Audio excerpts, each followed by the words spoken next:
इस बुलेटिन के प्रायोजक हैं अर्थ डायग्नोस्टिक्स, लोक कला मंडल, मधुबन, उदयपुर।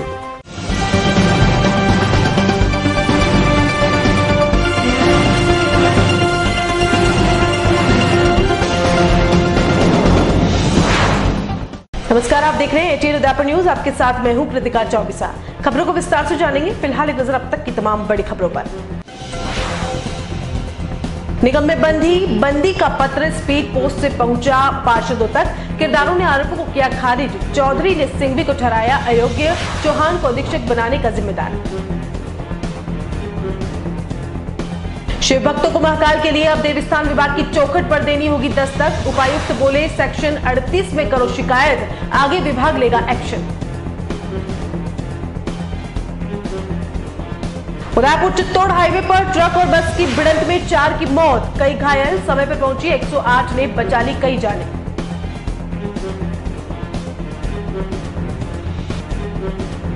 और वंडर क्रिकेट एकेडमी की महिला 2020 प्रतियोगिता में नेपाल की टीम भी करेंगी शिरकत। बेटी बचाओ बेटी खिलाओ को प्रोत्साहित करेगी लाडलिया। अब खबरें विस्तार से। सबसे पहले बात करते हैं बंदी के खेल की।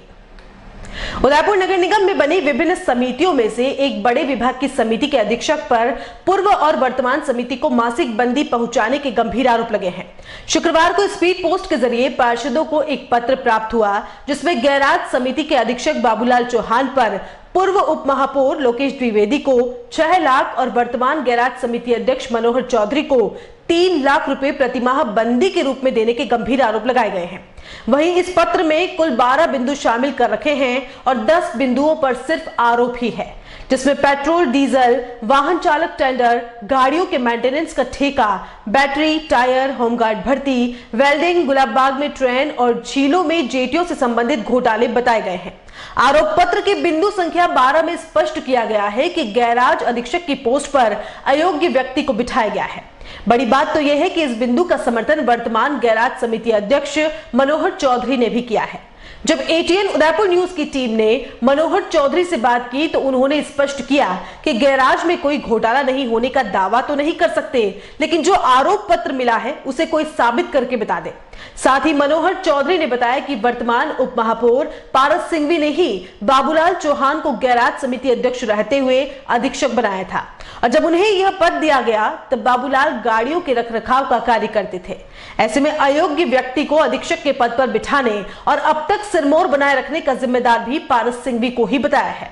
आइए सुन लेते हैं क्या कुछ कहा वर्तमान गैराज समिति अध्यक्ष मनोहर चौधरी ने। सर, एक लेटर महापौर साहब को, उप महापौर साहब को और आयुक्त साहब को और उसके साथ सभी 70 पार्षदों के पास एक लेटर आया है। जी शिकायत पत्र आया है, जिसमें बाबूलाल जी द्वारा कई तरह की बंदियां बड़े अधिकारियों को देने की बात और जनप्रतिनिधियों को देने की बात कही है, जिसमें आपका भी नाम है। जी आप क्या कहना कहेंगे इस मामले पर? तो ऐसे पत्र क्या है, मैं तो पहले भी पार्षद रहा हूँ।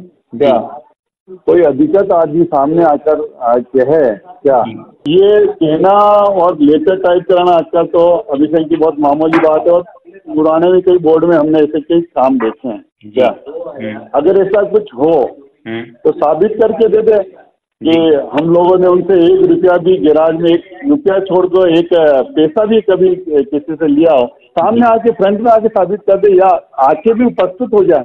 मैं लेटर की एक कॉपी मेरे पास भी आई है। क्या जी, तो उस लेटर में लिखा हुआ ट्रेन से इतने रुपया रिश्वत खाई। अब ट्रेन चली नहीं तो रिश्वत कहाँ से खाई? जी, ट्रेन पिछले 8 साल से बंद है जी। अब वो ट्रेन चली नहीं और उसमें लिखा हुआ ट्रेन से इतने करोड़ रुपए खाए क्या? तो आज क्रूज से जो क्रूज उतरा ही नहीं, मैदान में ही नहीं आया, उस क्रूज के लिए हम कैसे खा रहे हैं? मतलब जेटीओ की बात कही है, उसमें जेटीओ के लिए भी लिखा है कि हाँ, जेटीओ भी लिखा। अब जेटीओ के लिए मेरे आने के बाद तो अभिषेक जी एक भी जेटी की ना तो परमिशन मिली है क्या, और ना हमने किसी को फाइल चलाई है और ना हमने किसी की जो निरस्त की गई जेटियों को वापस लगाने का आदेश दिया है, एक भी जेटी जी। तो जो चीज है ही नहीं जी, हुई नहीं, उनको केवल एक गैराज को बदनाम करने के लिए जी और ये करके एक झूठे पत्र लिखे। और अभिषेक जी आप तो इतने साल से मीडिया में आप खुद ही जानते हो क्या, अगर कोई है तो वास्तविकता सामने लाए। और सामने आनी चाहिए। किसने भी भ्रष्टाचार की तो उसकी जांच करो, और क्या है तो उसको ऊपर कार्रवाई करनी चाहिए। भाई साहब, गैराज समिति में की बात करूं अगर, तो आप विभाग की, गैराज विभाग की अगर बात करूं, तो इसमें भ्रष्टाचार है या नहीं, आप क्या कहेंगे? मैं देखो साफ तौर पे ये भी नहीं कह सकता हूँ कि हम पूर्ण रूप से गैराज 100% साफ सुथरा है जी। क्या कुछ कमियां अधिकारी कर्मचारियों में हैं, और उसको मेरे आने के बाद में मैंने इतना बहुत कुछ उसको सुधार करने की कोशिश की। बहुत से ऐसी हमने योजना बनाई है जिसमें कम से कम भ्रष्टाचार हो। क्या हमने कोशिश की, और मैं कह सकता हूँ कि मेरे आने के बाद में मैंने बहुत सारी जो लीकेज पॉइंट थे उसको मैंने रोके हैं। जी बेटा। और मैं ये आज भी मैं आपके सामने कह सकता हूँ कि मैं ये कहूँ 100% मेरे गैराज में एक भी रुपया बेईमानी का नहीं जाता है, या कहीं लीकेज नहीं है, तो मैं झूठ बोल रहा हूँ। जी बेटा, बाबूलाल जी लंबे समय से आपके गैराज में हैं, और इनकी पूर्व में भी कई बार शिकायतें आई है। जी जी जी। इस पर क्या कहेंगे? मैं अभिषेक जी, बाबूलाल जी को सबसे पहले इस गैराज के अधीक्षक बनाया था पारस सिंह जी ने, जब ये गैराज समिति के अध्यक्ष थे। जी। और इन्होंने ही इसको यहाँ पे, ये उस समय योग्यता भी नहीं रखते थे, मगर पारस जी ने इसको गैराज का अध्यक्ष बनाया, अधीक्षक बनाया। जी। ठीक है ना। उस समय से ये चले आ रहे हैं। जी। ठीक है ना।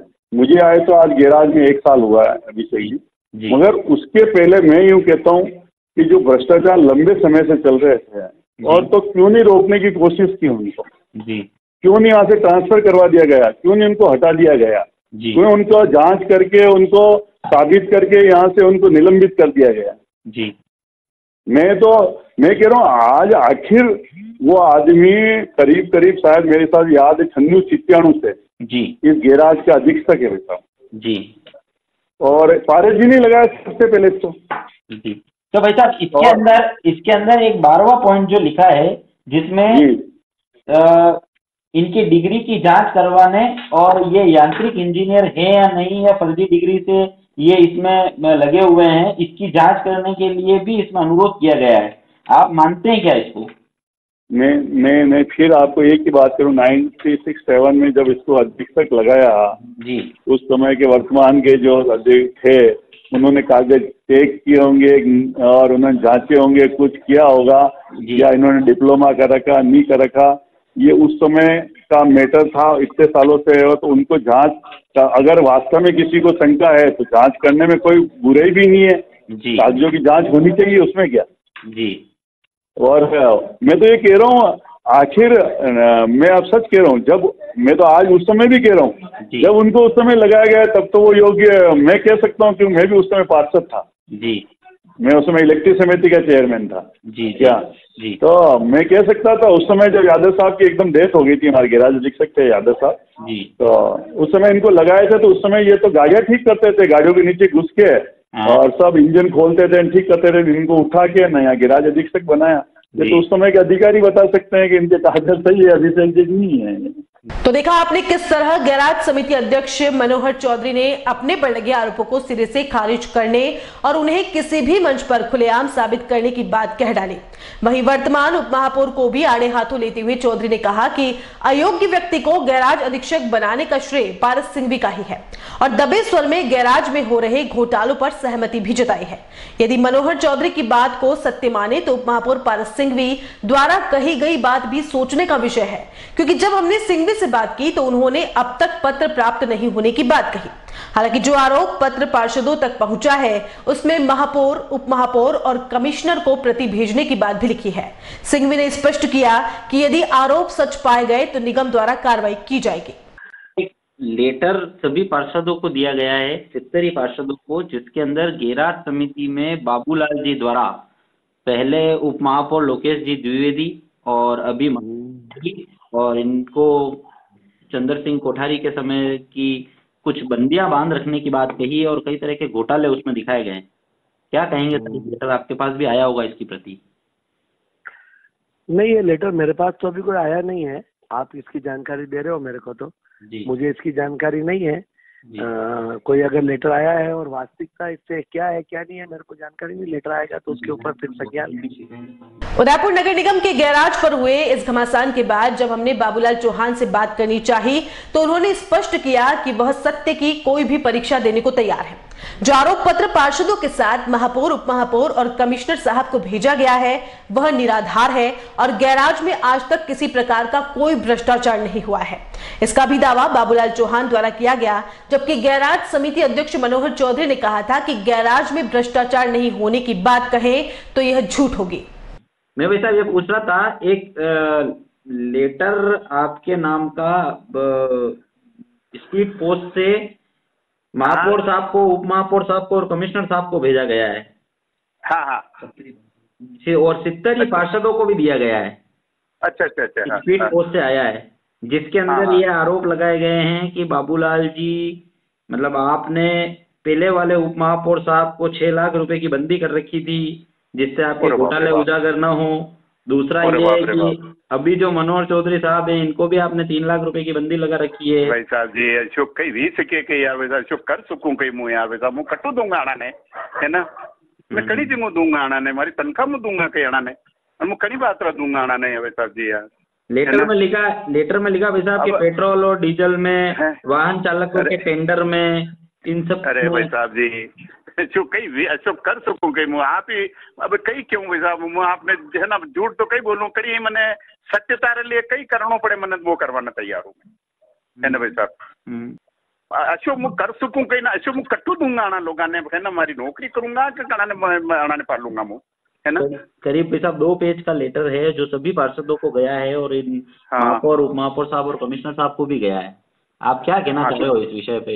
भाई साहब ये बिल्कुल निराधार, मेरे को बदनाम करने के लिए ये लिखा है। मेरा इसमें कोई है ना, कोई ऐसा मेरे पास कोई ऐसा नहीं है कि मैं इनको सोर्स तो मैं इनको पैसे दूं, है भाई साहब। ये बिल्कुल मेरे को बदनाम करने के लिए मेरे लिए ये लिखी है। तब मैं और क्या बोलूं भाई साहब जी, मेरे को इसके लिए कुछ भी कोई सत्यता के लिए क्या करना पड़े मैं करने को तैयार हूँ, है ना। ये बिल्कुल निराधार है, गलत है बिल्कुल। उदयपुर नगर निगम के एक बड़े विभाग में इस तरह के घोटाले होना आश्चर्य की बात है और दोनों ही वर्तमान और पूर्व गैराज समिति अध्यक्षों पर बंदी जैसे गंभीर आरोप लगना भी एक सोचने का विषय है। वैसे घोटालों के लिए लगे आरोप जब सार्वजनिक हुए तो सभी जनप्रतिनिधियों ने निराधार साबित करने का प्रयास किया है, लेकिन गैराज समिति द्वारा लाखों रुपए का खर्च हर महीने किया जाता है, जिसमें वाहनों की मेंटेनेंस के नाम पर खूब पैसा उठाया जाता है। ऐसे में ATN उदयपुर न्यूज निगम के कर्ताधर्ताओं से अपील करता है कि गैराज समिति के पिछले सालों का लेखा जोखा सार्वजनिक करें, क्योंकि पैसा तो जनता का है। हालांकि यह पत्र वार्ड 6 के पार्षद शंकर चंदेल ने ATN उदयपुर न्यूज तक पहुंचाया है और जनता के पैसों की लूट पर आपत्ति जताते हुए जांच की मांग भी की है। आज मेरे घर पर एक स्पीड पोस्ट द्वारा मेरे घर पे एक लेटर आया है। इस लेटर को मैंने खोल के देखा तो इसमें निगम के गैराज के बारे में बहुत से पॉइंटों पर जो घोटाले हुए हैं उन घोटालों के बारे में बताया है कि कैसे गैराज समिति के अध्यक्ष उप महापौर लोकेश जी त्रिवेदी को 6 लाख रुपए मंथली देते थे। वह अभी वर्तमान में गैराज समिति के अध्यक्ष है जो मनोहर जी चौधरी है, उनको 3 लाख रुपए मंथली रिश्वत के तौर पे दिया जाते हैं। और इसमें पेट्रोल और डीजल के घोटाले के बारे में लिखा है, वाहन चालक टेंडर के घोटाले के बारे में लिखा है, गाड़ियों में मेंटेनेंस का ठेके के बारे में लिखा है, बैटरी के घोटाले के बारे में लिखा है, टायर घोटाले के बारे में लिखा है और वेल्डिंग घोटाले के बारे में लिखा है। बाकी गुलाबबाग में जो ट्रेन चलती थी उस घोटाले के बारे में भी लिखा है और फतेह सागर में जो जेटी चलती थी अवैध, उसके बारे में पूरा घोटाले का लिखा है। करोड़ों के घोटाले का ये किसी ने मुझे मेरे घर पर भेजा है स्पीड पोस्ट द्वारा। तो आज देख सकते हैं कि किस तरह से जनता के पैसे की गाड़ी कमाई जो गैराज के मार्फत लोगों को रिश्वत के रूप में दी जाती है, लोगों को अलग अलग तरह से बढ़ रही है। गैराज समिति की जो भी राशि जाती है वो अलग अलग लोग बांट रहे हैं और लोग इसमें ये पूरा विवरण दे रखा है। जिसने भी ये लेटर भेजा है उसने पूरा विवरण दे रखा है किस तरह से कितने सालों से घोटाला होता हुआ आ रहा है। पिछले कई दिनों से विवादों में चल रहे महाकाल मंदिर ट्रस्ट की मनमानी दरअसल अधिकारियों की लुंज पुंज व्यवस्था के कारण चल रही है। जी हां, शिकायत के बावजूद और वरिष्ठ अधिकारियों के निर्देशों के बाद भी देवस्थान विभाग के सहायक आयुक्त की कछुआ चाल जांच कार्रवाई के कारण महाकाल मंदिर सार्वजनिक न्यास की मनमानी चल रही है और मंदिर अव्यवस्थाओं का शिकार बना हुआ है। जब एटीएन उदयपुर न्यूज ने देवस्थान विभाग को ट्रस्ट के विरुद्ध लंबित चल रही जांच के बारे में याद दिलाया तो उन्होंने इस मसले पर जल्द कार्रवाई की बात कही। दूसरी ओर अब भक्तों को भी ट्रस्ट की मनमानी से परेशान होने की कोई जरूरत नहीं है, क्योंकि वह देवस्थान विभाग के माध्यम से सेक्शन 38 के तहत कार्रवाई करवाकर ट्रस्ट के काले कारनामों पर अंकुश लगवा सकते हैं और इसमें देवस्थान विभाग के आला अफसर भी सहयोग के लिए तैयार है। अधिकारियों का कहना है कि महाकाल मंदिर में अव्यवस्था को लेकर सेक्शन 38 के अंतर्गत यदि कोई शिकायत आती है तो निश्चित रूप से कार्रवाई की जाएगी। देवस्थान विभाग में कब से महाकाल मंदिर के खिलाफ जांच लंबित है और कैसे सेक्शन 38 के तहत कार्रवाई हो सकती है, आइए जानते हैं एटीएन उदयपुर न्यूज के साथ। शहर के प्रमुख महाकाल मंदिर ट्रस्ट की मनमानी कोई 2 माह से नहीं बल्कि लंबे समय से चल रही है। चंद सदस्यों की मनमानी का आलम देखो कि ट्रस्ट के कई वरिष्ठ सदस्यों को दरकिनार कर स्वयंभू बन बैठे हैं। स्वयंभू बने यह सदस्य नित नए मनमाने निर्णय लेकर कभी मंदिर पर ताला लगाकर तो कभी भगवान को पहरे में रखकर न केवल भक्तों संतों को येन केन परेशान कर रहे हैं बल्कि सार्वजनिक मंदिर को निजी जागीर बनाने के भी लगातार प्रयास कर रहे हैं। स्वयंभू सदस्यों की मनमानी से खिन्न होकर वरिष्ठ सदस्यों और पूर्व ट्रस्टियों ने देवस्थान विभाग में शिकायत भी की है, जिसकी जांच देवस्थान आयुक्त ने सहायक आयुक्त प्रियंका भट्ट को सौंप रखी है। लेकिन लगता है सहायक आयुक्त कार्यालय जांच के प्रति जरा भी गंभीर नहीं है। ट्रस्ट के पूर्व अध्यक्ष दयाशंकर माली ने पिछले साल देवस्थान विभाग में मौजूदा ट्रस्ट के विरुद्ध शिकायत की थी, जिसमें मंदिर परिसर में मनमाना निर्णय करने, प्राचीन मंदिर व समाधियों को तोड़ने और यूआईटी की जमीन पर अवैध कब्जा करने और विगत 10 वर्षों से ट्रस्ट के चुनाव नहीं कराने जैसी शिकायत की गई थी। इस शिकायत को देवस्थान विभाग के आयुक्त ने गंभीरता से लिया था और जांच के लिए सहायक आयुक्त प्रियंका भट्ट को अधिकृत किया गया था। लेकिन सहायक आयुक्त कार्यालय में जांच लंबित होने के कारण ही महाकाल मंदिर की ट्रस्ट के सदस्यों की मनमानी चल रही है। बहरहाल जब इस संबंध में एटीएन उदयपुर न्यूज ने देवस्थान विभाग के उपायुक्त ओपी जैन से चर्चा की तो उन्होंने जांच प्रक्रिया को जल्द पूरी करवाने की बात कही है। एक जो परिवाद आया था ड्यूरिंग लॉकडाउन, उसको जांच के लिए असिस्टेंट कमिश्नर उदयपुर को भेजा गया था। उनकी तरफ से आंशिक जवाब आया था, तो पूरी जांच, चूंकि लॉकडाउन के बाद टेम्पल्स वगैरह खुल गए थे, ट्रस्ट प्रबंधित मंदिर हो या किसी भी तरह के मंदिर हो, तो वो जांच के लिए असिस्टेंट कमिश्नर को भेजा हुआ है सितंबर में। तो अभी जवाब आना अपेक्षित है। और जहाँ तक महाकाल मंदिर की बात है, तो समाचार पत्रों में इस तरह की अव्यवस्था के बारे में पढ़ने में आया है। तो अगर कोई भी भक्त श्रद्धालु जो इस अव्यवस्था से पीड़ित है, पब्लिक ट्रस्ट एक्ट जो राजस्थान का बना हुआ है उसकी धारा 38 के तहत अगर सहायक आयुक्त देवस्थान उदयपुर के यहाँ परिवाद दर्ज करवाता है तो आगे की कार्रवाई जो नियमानुकूल है वो की जा सकती है। तो उसके लिए कोई भी ट्रस्ट में अगर किसी भी तरह की अव्यवस्था, अनियमितता, समय पर चुनाव नहीं होना या किसी भी तरह का और भी जो उसका ट्रस्ट विधान है उसका उल्लंघन किया जाता है, तो उस ट्रस्ट के खिलाफ कार्रवाई का जो प्रावधान है वो राजस्थान पब्लिक ट्रस्ट एक्ट की धारा 38 में है और उसी के तहत उसके खिलाफ कार्रवाई हो सकती है। तो उसके तहत अगर कोई परिवाद दर्ज होता है तो निश्चित रूप से जो असिस्टेंट कमिश्नर देवस्थान है उसको इंक्वायरी करके आवश्यक कार्रवाई करनी होगी। अच्छा सर, ऐसी जानकारी मिली है मंदिर निर्माण का जो मेयर है उसको लेकर कोई परमिशन किसी विभाग से नहीं मिली हुई है? उसके लिए रिलीजियस प्रीमाइजेज एक्ट बना हुआ है 1954 का, उसमें जिला कलेक्टर अधिकृत अथॉरिटी होते हैं। अगर कोई रिलीजियस प्रीमाइजेज में कोई रिपेयर करानी हो, नया रिलीजियस प्रीमाइजेज बनाना हो, तो जो रिलीजियस प्रीमाइजेज एक्ट 1954 बना हुआ है उसके तहत अगर उन्होंने जिला कलेक्टर महोदय के यहाँ अनुमति के लिए लगाया है तो ठीक है, अगर नहीं लगाया है तो संबंधित जिला प्रशासन के अधिकारी उनके खिलाफ जो भी सक्षम कार्रवाई है वो कर सकते हैं। तो देखा आपने, उपायुक्त का साफ कहना था कि कोई भी ट्रस्ट मनमानी करता है तो कानूनी प्रक्रिया के तहत उसके विरुद्ध कार्रवाई की जाती है। जैन ने महाकाल मंदिर का मामला भी गंभीरता से लेने की बात कही है। साथ ही उन्होंने यह संदेश भी दिया है कि यदि कोई भी ट्रस्ट मनमानी करता है और कानून तोड़ता है तो आम नागरिक या भक्त ट्रस्ट के विरुद्ध सेक्शन 38 के तहत परिवाद दर्ज करा सकते हैं, जिस पर विभाग निष्पक्ष कार्रवाई करता है। तो अब बारी भक्तों की है कि वे महाकाल ट्रस्ट की मनमानी के खिलाफ जमीनी लड़ाई लड़ने के साथ ही कानूनी प्रक्रिया भी अपनाएं और सेक्शन 38 के तहत परिवाद दर्ज कराएं ताकि उचित कार्रवाई हो सके।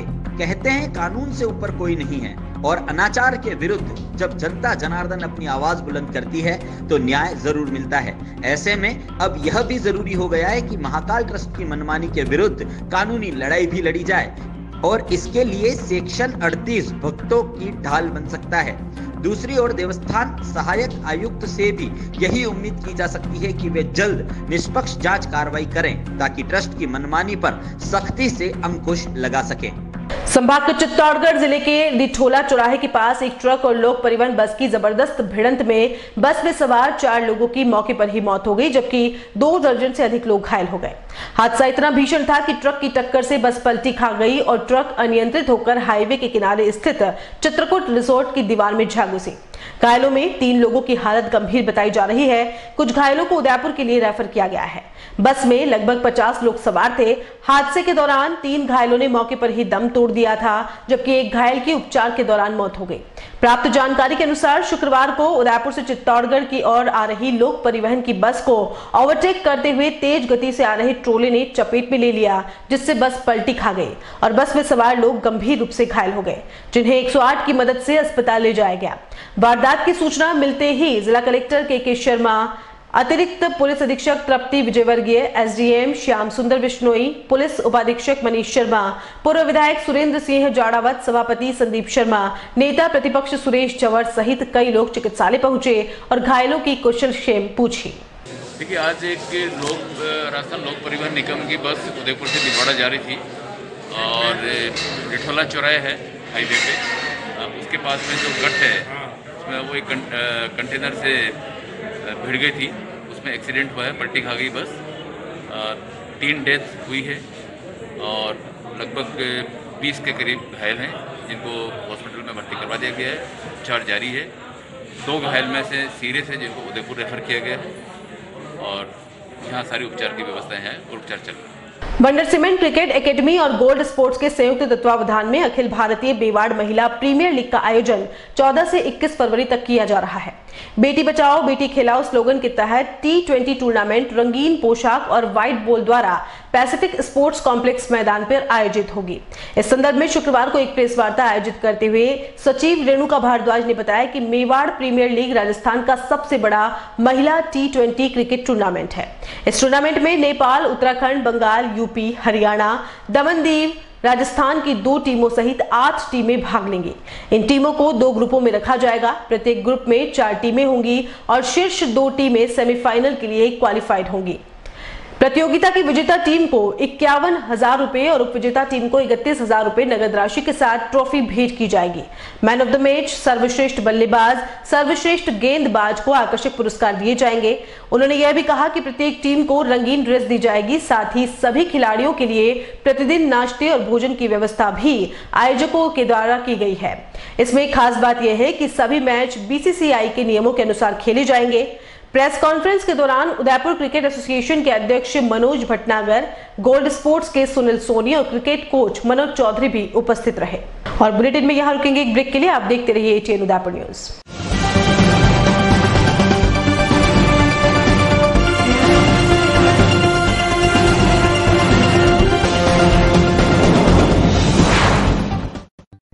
Sir Padampat Singhania University offers exclusive courses in the School of Engineering and School of Management for the students to learn, grow and develop in various technological and managerial fields. The university offers paid internships and final placements at high salary packages in top companies of India and abroad to all the students. Be a part of India's leading university to achieve professional excellence in the field of engineering and management.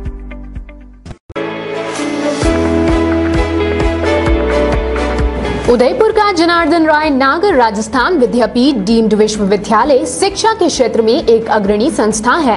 इसकी स्थापना ख्यातनाम शिक्षाविद मनीषी पंडित जनार्दन राय नागर द्वारा वर्ष 1937 में की थी।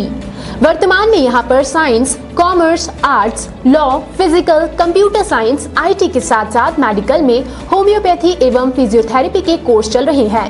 इसके अलावा कई तकनीकी कोर्स संचालित होने से हजारों छात्र छात्राओं का भविष्य उज्जवल हो रहा है। विश्वविद्यालय के कुलपति प्रोफेसर एस सारंग देवोत को विशिष्ट कार्यों हेतु भारत सरकार के रक्षा मंत्रालय की ओर से कर्नल उपाधि प्रदान की गई है। कुलपति के अथक प्रयासों से विश्वविद्यालय को नेक से ए ग्रेड मिली है। एडमिशन के लिए संपर्क करें प्रतापनगर के समीप विश्वविद्यालय परिसर में, जहां पर सभी प्रकार के कोर्स के बारे में संपूर्ण जानकारी के साथ छात्र छात्राओं के भविष्य को ध्यान में रखकर दिया जाता है निःशुल्क परामर्श। झीलों की नगरी उदयपुर है एक खूबसूरत शहर और राजस्थान का गौरव। एक ऐसा शहर जो खूबसूरती के लिए है मशहूर, और इसी शहर के बीचों बीच पंचवटी में इस्कॉन सेंट्रल कॉम्प्लेक्स लेकर आए हैं आपके व्यापार की कॉमर्शियल एक्टिविटीज को रन करने के लिए नए आयाम। 5 मंजिला इस्कॉन सेंट्रल कॉमर्शियल कॉम्प्लेक्स में उपलब्ध है 500 से 1500 स्क्वायर फीट तक के ऑफिस और 300 से 1000 स्क्वायर फीट के शोरूम। आधुनिक सुविधाओं से युक्त इस्कॉन सेंट्रल कॉमर्शियल कॉम्प्लेक्स। अपने व्यापार को दीजिए एक्स्ट्रा एंड मॉडर्न फैसिलिटीज और ले जाएं उसे ऊंचाइयों की ओर। आज ही बुक करवाएं अपने व्यापारिक गतिविधियों के लिए आपका व्यापारिक आशियाना, ऑफिस व showroom. Our address ISKCON Central Commercial Complex 34/110 Panchvati near Royal Motors, Udaipur, Rajasthan. Contact at 992-884-4220. Ajay furniture Udaipur sector 14 में स्थित 2 मंजिला भव्य शोरूम, जहां आपको मिलेंगी आधुनिक फर्नीचर की अनेक वैरायटीज, अनेक तरह के dining table,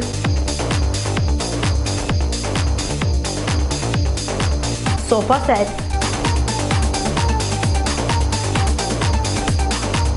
double bed with mattresses, अलमारी, मंदिर स्थान, प्लास्टिक चेयर्स और सभी तरह के ऑफिस फर्नीचर्स।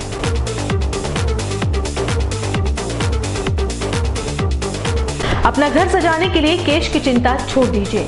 अजय फर्नीचर और बजाज एवं HDFC बैंक साथ लेकर आए हैं 0% डाउन पेमेंट और 0 ब्याज और बिना किसी प्रोसेसिंग फीस के आसान ऋण योजना।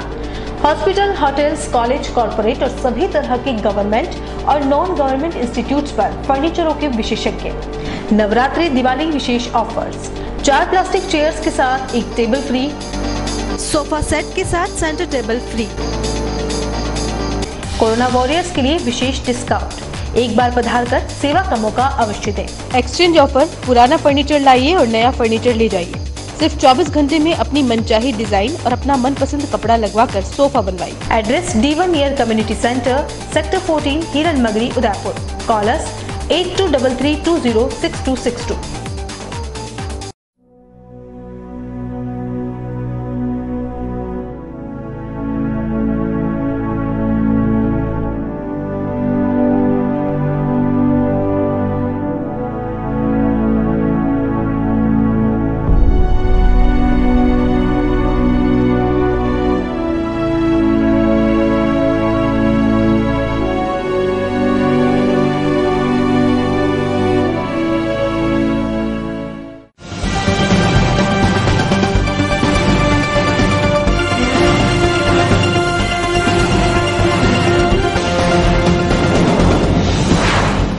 ब्रेक के बाद आपका स्वागत है। उदयपुर के RNT मेडिकल कॉलेज में शुक्रवार को खेलकूद प्रतियोगिता का आगाज हुआ। मेडिकल कॉलेज के इतिहास में पहली बार छात्रों और अध्यापकों के बीच प्रतियोगिता शुरू हुई।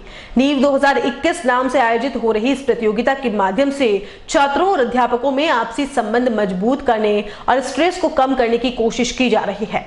इस आयोजन में उदयपुर रेंज के IG सत्यवीर सिंह और RNT मेडिकल कॉलेज के प्राचार्य डॉक्टर लाखन पोसवाल मौजूद रहे।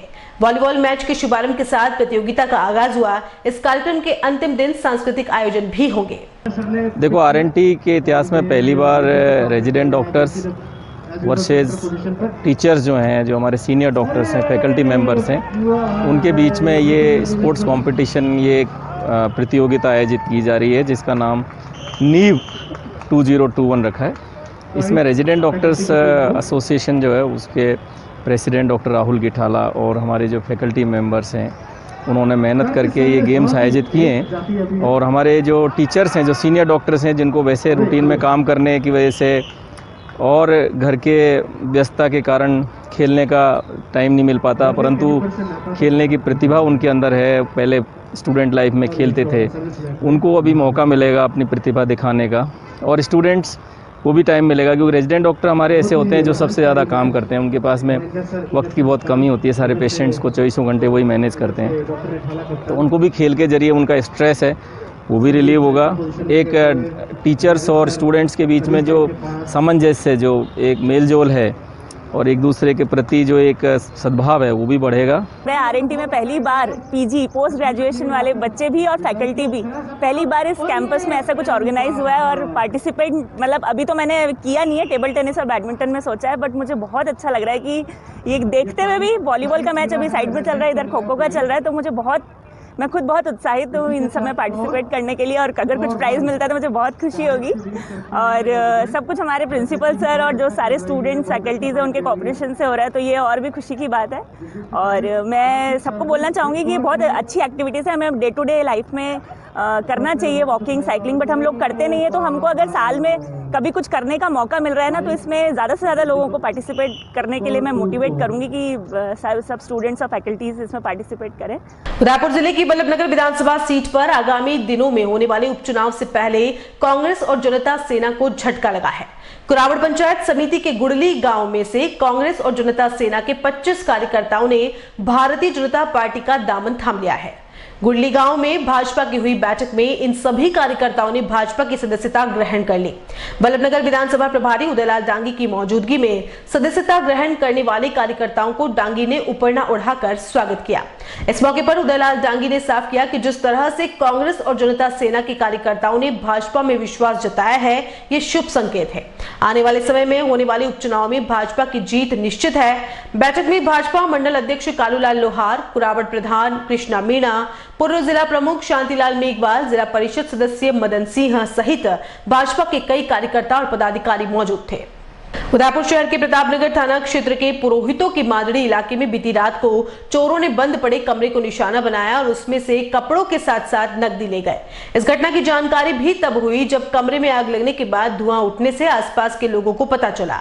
जब मकान मालिक को इसकी सूचना दी गई, इस पर उन्होंने ऊपर कमरे में जाकर देखा तो दरवाजा टूटा हुआ था। मकान मालिक की माने तो कमरा किराए पर दे रखा था और किराएदार के गांव जाने की वजह से कमरा बंद था। कमरे के अंदर से जब धुआं उठा तो ऊपर जाकर देखा, जहां पता चला कि दरवाजे पर ताला टूटा हुआ है। ऐसे में प्रतापनगर थाने में सूचना दी गई। सूचना के बाद मौके पर पहुंची पुलिस ने मकान मालिक से जानकारी लेते हुए अज्ञात चोरों के खिलाफ मामला दर्ज कर जांच शुरू कर दी है। मैं ड्यूटी पे गई हुई थी, वहाँ से न फोन गया मेरे कि न आपके घर में आग लगी है। तो मैं आई और मैंने देखा, मेरे बच्चे घर पे थे तो मैं बहुत डरी हुई थी। मैं आई और मैंने देखा ऊपर आके तो मेरे ने बक्से का ताला टूटा हुआ है और वहाँ पे सारे कपड़े ना बिखरे हुए पड़े हैं और मेरे बेटी के महंगे महंगे शादी के कपड़े थे, सब जले हुए। उसमें आग लगा के और उसका किराएदार का बिस्तर सब जल गया उसमें। और उसके अलमारी में उसको फोन लगाया तो उसने बताया मेरे 5,000 रुपये उसके नीचे पड़े हैं, आप देखो। हमने देखा तो कहीं हमको नहीं मिले, तो सब गायब है, पैसे भी गायब है और खिड़की का कांच भी खुला हुआ है, गेट भी खुला हुआ है। राजस्थान राज्य विधिक सेवा प्राधिकरण के तत्वावधान में शुक्रवार को साइबर क्राइम और साइबर सिक्योरिटी पर वर्चुअल प्रशिक्षण कार्यक्रम आयोजित किया गया। इसमें 50 अधिवक्ताओं ने भाग लिया। कार्यक्रम का शुभारंभ राजस्थान राज्य विधिक सेवा प्राधिकरण के कार्यकारी अध्यक्ष जस्टिस लोढ़ा द्वारा किया गया। कार्यक्रम की अध्यक्षता जिला विधिक सेवा प्राधिकरण उदयपुर के आरपी सोनी ने की। कार्यक्रम में एडीजे रिद्धिमा शर्मा ने बताया कि इंटरनेट और स्मार्टफोन के बढ़ते उपयोग ने सोशल नेटवर्किंग को सबसे लोकप्रिय ऑनलाइन गतिविधियों में से एक बना दिया है। दुनिया भर में सोशल मीडिया का उपयोग दिन प्रतिदिन बढ़ रहा है। सोशल नेटवर्किंग प्लेटफॉर्म्स के उपयोग में वृद्धि ने साइबर अपराधियों को अवैध गतिविधियों में लिप्त होने का एक और तरीका प्रदान किया है। कार्यक्रम में अलग अलग अधिवक्ताओं ने भी अपने मन में चल रहे साइबर क्राइम से जुड़े सवालों को पूछा। कोरोना काल में निजी विद्यालयों में फीस कटौती के लिए कानून की मांग को लेकर शुक्रवार को राष्ट्रीय सनातन एकता मंच की ओर से मुख्य सेवक के नाम ज्ञापन सौंपा गया। मंच के पदाधिकारियों ने ज्ञापन देने के बाद बताया कि पिछले 1 वर्ष से देश और दुनिया कोरोना वायरस जैसी महामारी का सामना कर रही है। इस वायरस के कारण करीब 3 माह लॉकडाउन रहा। इस दौरान करोड़ों लोग बेरोजगार भी हो गए, कई लोगों के काम धंधे भी ठप पड़ गए। इस पूरे दौर में विद्यालय भी नहीं खुले, सिर्फ ऑनलाइन कक्षा की खानापूर्ति विद्यालयों द्वारा की गई। जिसकी आप स्कूल पूरी फीस मांग कर रहे हैं। उन्होंने यह भी कहा कि सुप्रीम कोर्ट राजस्थान सरकार के 70% फीस के प्रस्ताव को बदलकर 100% फीस लेने का फरमान सुनाया, जिनसे आमजन को झकझोर कर रख दिया है। इस मौके पर मंच ने मांग की है कि फीस पर कानून बनाया जाए जिससे लोगों को राहत मिल सके। सुप्रीम कोर्ट का फैसला है निजी विद्यालयों की फीस के संबंध में, जिसको राज्य सरकार ने जो प्रस्तावित किया था 70%, उसको सुप्रीम कोर्ट ने हटाकर 100% फीस देने का जो फरमान सुनाया है वो बिल्कुल अन्यायपूर्ण है। और जैसा कि एक मुहावरा हिंदुस्तान में प्रसिद्ध है कि भाई कानून अंधा होता है, और ये इस फैसले ने ये चीज़ को साबित किया कि कानून निश्चित तौर पर अंधा होता है। क्योंकि जब कोरोना काल में पूरा देश इस कोरोना काल जनित महामारी से जूझ रहा है, कोरोना काल के बाद अब देश में लाखों लोग बेरोजगार हो गए हैं, गरीब और मध्यम वर्गीय की हालत बहुत ख़राब हो गई है। स्कूल चले नहीं एक दिन भी, अभी स्कूल शुरू हैं, अभी हाल ही में स्कूल शुरू हुआ, स्कूलों में सिर्फ एक ऑनलाइन क्लास की खाना पूर्ति करके स्कूल चल रहे हैं। उसके बावजूद स्कूलों का संवैधानिक हक नहीं बनता है कि वो 100% फीस लें। परंतु इस संबंध में जो लॉबी बनाई है इन प्राइवेट स्कूल वालों ने, और लॉबी बना के ये आर्थिक रूप से सक्षम है, शायद आम आदमी और आम मध्यम वर्गीय और गरीब आदमी आर्थिक रूप से सक्षम नहीं, इसलिए अब तक इतना बचाव नहीं कर सका, स्टैंड नहीं ले सका। और जो फैसला है 100% फीस का बिल्कुल अन्यायपूर्ण है, इसका जमीनी स्तर पर विरोध किया जाएगा। और साथ में राज्य सरकार से हम लोग ये मांग करते हैं कि कानून बनाकर फीस कटौती को सुनिश्चित किया जाए, क्योंकि राज्य सरकार को आम जनता की सुननी पड़ेगी। हम लोग उनको वोट देते हैं क्योंकि आम जनता के लिए वो स्टैंड ले सकें। कोटा में पिछले दिनों रामनिधि संग्रहण के दौरान युवाओं पर विशेष समुदाय के द्वारा किए गए हमले के विरोध में शुक्रवार को उदयपुर में विश्व हिंदू परिषद और बजरंग दल की ओर से राज्यपाल के नाम ज्ञापन सौंपा गया और आरोपियों के खिलाफ कार्रवाई की मांग की गई। ज्ञापन के बाद कार्यकर्ताओं ने बताया कि पूरे देश में इस तरह की घटनाएं हो रही हैं जो कि निंदनीय है, इसलिए इस तरह के मामलों में कड़ी से कड़ी कार्रवाई होनी चाहिए ताकि आगे इस तरह की घटनाओं को नहीं दोहराया जाए। जैसा कि अखबार से आप सबको विदित है, दिनांक 9 फरवरी को कोटा के रामगंज मंडी में श्री राम जन्मभूमि मंदिर निर्माण हेतु समर्पण निधि का संग्रह कर रहे थे। उस पर पाया ने गोली चला करके आक्रमण किया और हमारे वहाँ निधि संग्रह कर रहे दीपक जी शाह को 2 गोलियां लगी है, वो अभी भी अस्पताल में भर्ती हैं। ये कोई पाया का एकमात्र अपराध वो उसका नहीं है, ये एक जिहादी संस्था है और ये पहले महाराष्ट्र में, गुजरात में, मध्य प्रदेश में इस प्रकार की घटनाएं पहले हो चुकी हैं। राजस्थान में भी इस प्रकार की घटना हुई है। ये राम जन्मभूमि मंदिर निर्माण के प्रति इस प्रकार की घटना करना संपूर्ण हिंदू समाज इस कारण आहत है। हम राज्यपाल महोदय से अपील करते हैं, संपूर्ण हिंदू समाज आहत है और ये अपील करता है कि इस प्रकार के जिहादी को तुरंत विशेष एक्ट के तहत कानूनी कार्रवाई की जाए। यह भी पता चला है कि इसके पास जो हथियार था वह अवैध था। ऐसा भी पता लगा है कि इसके पास अवैध संपत्ति भी है, पूरा परिवार इस पर में लगा हुआ है। इसके साथ जो लोग थे उनको भी गिरफ्तार किया जाए और कड़ी से कड़ी कार्रवाई करे। संपूर्ण हिंदू समाज इस ओर अपील करता है। पिछले दिनों कोटा जिले के रामगंज मंडी कस्बे में राम मंदिर के निर्माण के लिए निधि समर्पण हेतु कार्य कर रही टोली के ऊपर विशेष समुदाय के युवकों द्वारा फायरिंग कर जानलेवा हमला करने की घटना को लेकर सलूम्बर में शुक्रवार को विश्व हिंदू परिषद और बजरंग दल के कार्यकर्ताओं ने उपखंड अधिकारी को राज्यपाल के नाम ज्ञापन सौंपा। ज्ञापन सौंपने के बाद कार्यकर्ताओं ने विश्व हिंदू परिषद के जिला मंत्री बाबूलाल मीणा ने बताया कि कोटा में जिस तरह से राम मंदिर के निर्माण के लिए निधि समर्पण हेतु कार्य करने वाले युवाओं पर हमला किया गया वह निंदनीय है। उन्होंने यह भी कहा कि इस प्रकार की घटना किसी भी सभ्य समाज का परिचायक नहीं हो सकता। गुजरात, महाराष्ट्र, मध्य प्रदेश, दिल्ली और उसके बाद अब राजस्थान के कोटा जिले में जिस प्रकार की हिंसक प्रतिक्रिया निधि समर्पण कार्यक्रम के दौरान दिखाई दे रही है वह गलत है। फायरिंग की घटना उसी जहर का परिणाम है जो जिहादियों के मस्तिष्क में भर चुका है। हमला करने वाले विशेष समुदाय के लोगों के खिलाफ जल्द से जल्द कार्रवाई होनी चाहिए, अन्यथा सभी हिंदू संगठनों के द्वारा देशहित और राष्ट्र विरोधी गतिविधियों के विरोध में आंदोलन किया जाएगा, जिसकी समस्त जिम्मेदारी प्रशासन की होगी। अभी पूरे देश भर में राम जन्मभूमि समर्पण निधि महाअभियान चल रहा है। संघ के कार्यकर्ता विश्व हिंदू परिषद के कार्यकर्ता टोली बना करके घर घर संपर्क के लिए जा रहे हैं। 9 फरवरी रात्रि को कोटा नगर, कोटा के रामगंज कस्बे में संघ के कार्यकर्ता और विश्व हिंदू परिषद के कार्यकर्ता टोली बना करके निकले और वहाँ के माननीय संघ चालक भी उनके साथ में थे, वहाँ के जिला प्रचारक भी साथ में थे, वहाँ के विभाग प्रचारक भी साथ में थे। लेकिन इन सबको योजनाबद्ध रूप से मुस्लिम जिहादियों ने योजनाबद्ध रूप से उनको निशाना बनाया और माननीय जिला संघ चालक दीपक जी शाह के पैर में गोली लगने से वो गंभीर रूप से घायल हो गए हैं। हम यह मांग उठाते हैं कि अपने इस प्रकार की जो अराष्ट्रीय गतिविधियां हो रही है और हिंदू समाज को यह दबाने का प्रयास किया जा रहा है, तो भविष्य में इस प्रकार की कोई घटना नहीं घटे, इसके लिए हम ये आज उपखंड अधिकारी को ज्ञापन दिया है और पूरे देश भर में इस प्रकार की जहां पर भी घटना घट रही है उनको तत्काल प्रभाव से प्रशासन के माध्यम से रोकी जाए और हिंदू समाज की सुरक्षा की जाए। बांसवाड़ा में बढ़ते साइबर क्राइम को देखते हुए विधिक सेवा प्राधिकरण की ओर से अधिवक्ताओं को 1 दिवसीय प्रशिक्षण दिया गया। प्रशिक्षण का पोस्टर विमोचन संदीप अरोड़ा ने किया। जिला विधिक सेवा प्राधिकरण के सचिव देवेंद्र सिंह भाटी ने बताया कि पूरा प्रशिक्षण 2 चरणों में होगा। पहला प्रशिक्षण शुक्रवार को हुआ तो दूसरा प्रशिक्षण 25 फरवरी को होगा। इसमें विधिक सेवा प्राधिकरण की ओर से तय किए गए एक्सपर्ट अधिवक्ताओं को विभिन्न प्रकार की जानकारियां देंगे। साथ ही यह भी बताया कि इन दोनों अकाउंट खुल जाना या फिर अकाउंट से पैसे निकाल लेना एक आम बात हो गई है।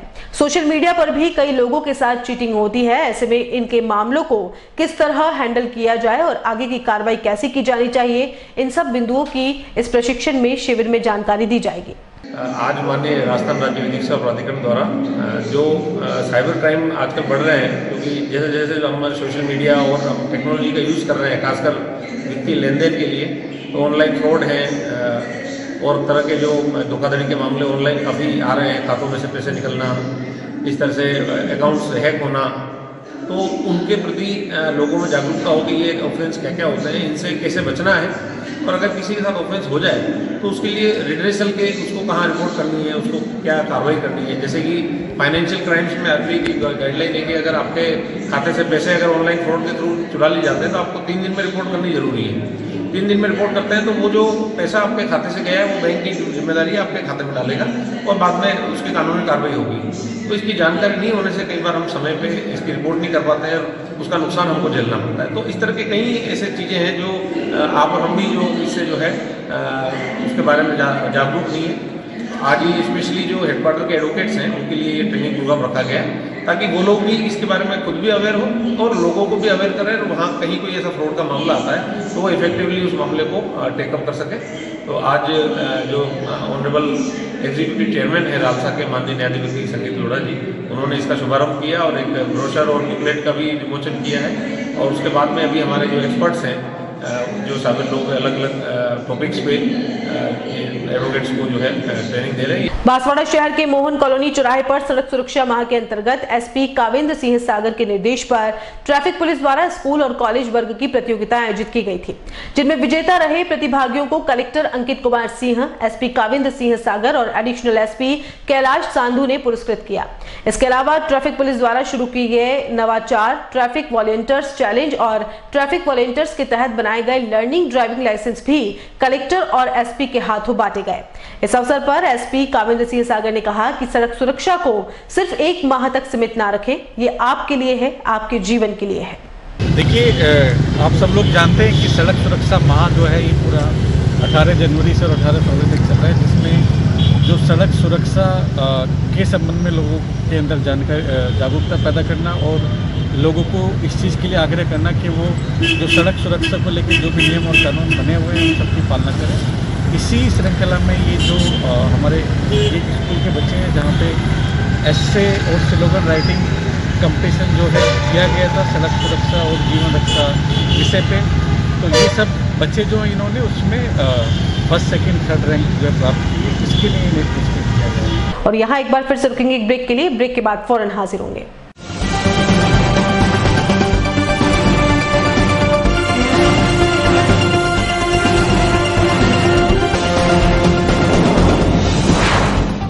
सन सिटी साकरोदा उदयपुर से 23 किलोमीटर की दूरी पर उदयपुर प्रॉपर्टी लाया है आवासीय प्लान, जिसमें 99 ड्रॉ में शामिल होकर 1,17,500 का प्लॉट मात्र 500 रुपए में पाने का सुनहरा अवसर। आज ही 1000 से बुकिंग करवाकर अपना लकी सदस्यता नंबर प्राप्त करें। संपर्क करें 8559858687 और 9549717069। नमस्कार, उदयपुर प्रॉपर्टी की 11 माह 99 प्लॉट की स्कीम में हम लोगों ने कस्टमर के निवेश का पूरी सुरक्षा का ध्यान रखा है। इसमें 11 माह में हम 99 प्लॉट ड्रॉ के द्वारा आपको देंगे, लेकिन साथ में कस्टमर बहुत हम जो फॉर्म भर रहे हैं, रुचि भी दिखा रहे हैं उदयपुर की जनता, इसलिए हमने उनके निवेश की सुरक्षा के लिए एक और क्लॉज इसमें दिया है। ये फॉर्म आपको दिख रहा होगा, 11 महीने में 16,500 रुपये आपके जमा होंगे। आपको प्लॉट नहीं मिलता है, आपके ड्रॉ में नहीं आता है आपको प्लॉट, तो हम 32 इंची LCD, 180 litre fridge, semi automatic washing machine और 5 सीटर सोफा सेट आपको देंगे, ताकि आपको ये ना लगे कि मुझे कुछ ना मिला। प्रोडक्ट की जानकारी दे देता हूँ। 32 इंच LED आपके सामने हमने रखा हुआ, हमारे पास स्टॉक में मेंटेन है। आज अगर फर्स्ट में आप लेना चाहते हैं तो भी हम आपको अवेलेबल करा देंगे, आप पेमेंट हमको कर देंगे। 5 सीटर सोफा सेट है, ये वेरी करेगा डिजाइन में, अलग अलग पैटर्न में आ सकता है। 180 लीटर का फ्रिज है, जितने कस्टमर बच जाएंगे सबको दिया जाएगा। सेमी ऑटोमेटिक वॉशिंग मशीन है, इसमें कंपनी वेरी कर सकती है, लेकिन हम ब्रांडेड आइटम में आपको देंगे। धन्यवाद। जुड़िए उदयपुर प्रॉपर्टी की 11 माह 99 प्लॉट ड्रॉ स्कीम, सन सिटी साकरोदा से। ऑफिस 212 द्वितीय मंजिल समृद्धि कॉम्प्लेक्स, अपोजिट कृषि मंडी फ्रंट गेट, रेती स्टैंड, उदयपुर।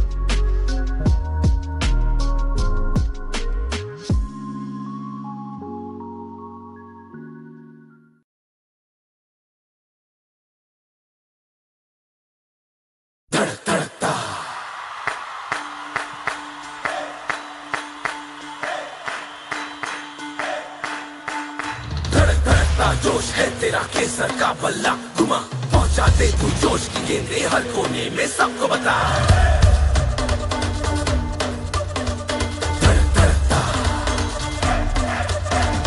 टीम है तेरी बहुत बड़ी, आउट कोई होगा नहीं, मस्ती में तू खेल जा इसको, खेल केसरी सबको दिखा।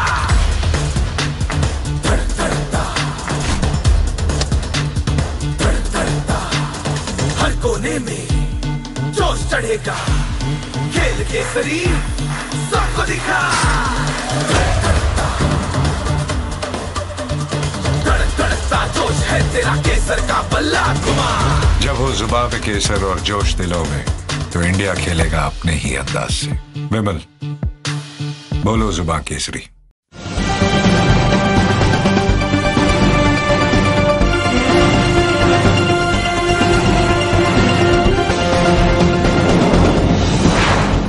ब्रेक के बाद एक बार फिर से आपका स्वागत है। बांसवाड़ा जिले के बड़ोदिया क्षेत्र में बुड़वा गांव के पास एक पैंथर की मौत हो गई, जिसको बांसवाड़ा लाया गया और पशुपालन विभाग के डॉक्टरों के द्वारा पोस्टमार्टम कराने के बाद उसका दाह संस्कार किया गया। वनपाल सर्वेश कुमार ने बताया कि बुड़वा में नवोदय विद्यालय है, जिसकी बाउंड्री के पास में मृत पैंथर दिखाई दिया। इसकी सूचना वहां के एक शिक्षक के द्वारा दी गई। ऐसे में गुरुवार देर रात वन विभाग के अधिकारी मौके पर पहुंचे और पैंथर के शव को कब्जे में लिया। इसके बाद जांच में ये बात सामने आई कि ये शव 2 से 3 दिन पुराना है। इसके बाद डीएफओ को जानकारी दी और उसके आदेश पर पैंथर के शव को बांसवाड़ा लाया गया और पशुपालन विभाग के चिकित्सकों के द्वारा पोस्टमार्टम किया गया और नियमानुसार अंतिम संस्कार किया गया। ये सर हमारे घोटियांबा वन क्षेत्र के पास में नवोदय स्कूल की बाउंड्री के पास एक खेत में ये जो मृत पड़ा हुआ था।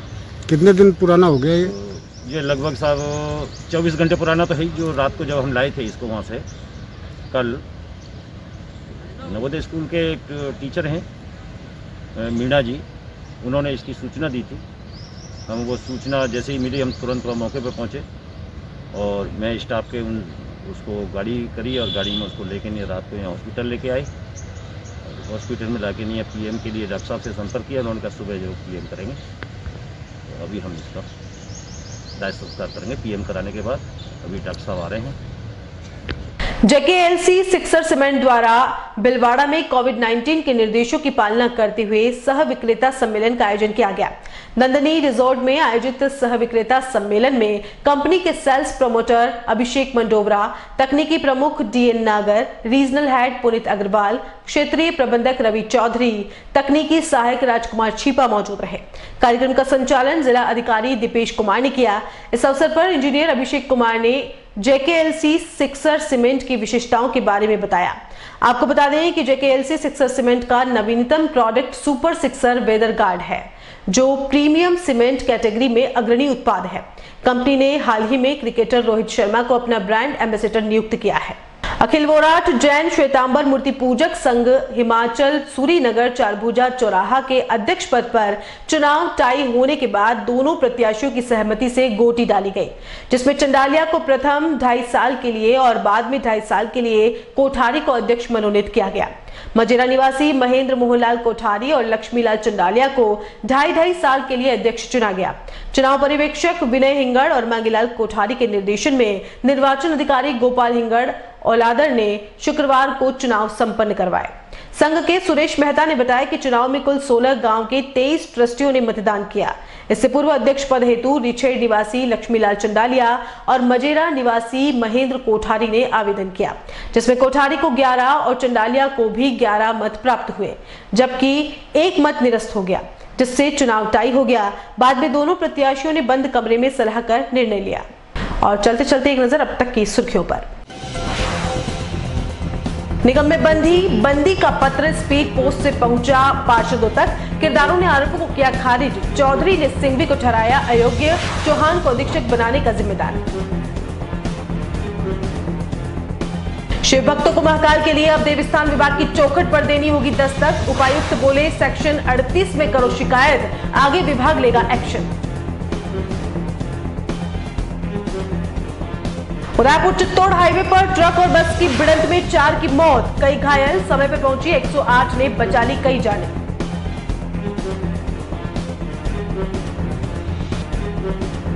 और वंडर क्रिकेट एकेडमी की महिला 2020 प्रतियोगिता में नेपाल की टीम भी करेंगी शिरकत। बेटी बचाओ बेटी खिलाओ को प्रोत्साहित करेगी लाडलिया। एटीएन उदयपुर न्यूज के बुलेटिन में फिलहाल इतना ही। शहर की तमाम हलचल से आपको आगे भी रूबरू करवाते रहेंगे। फिलहाल इजाजत दीजिए कृतिका चौबीसा को और खबरों के लिए देखते रहिए एटीएन उदयपुर न्यूज। नमस्कार।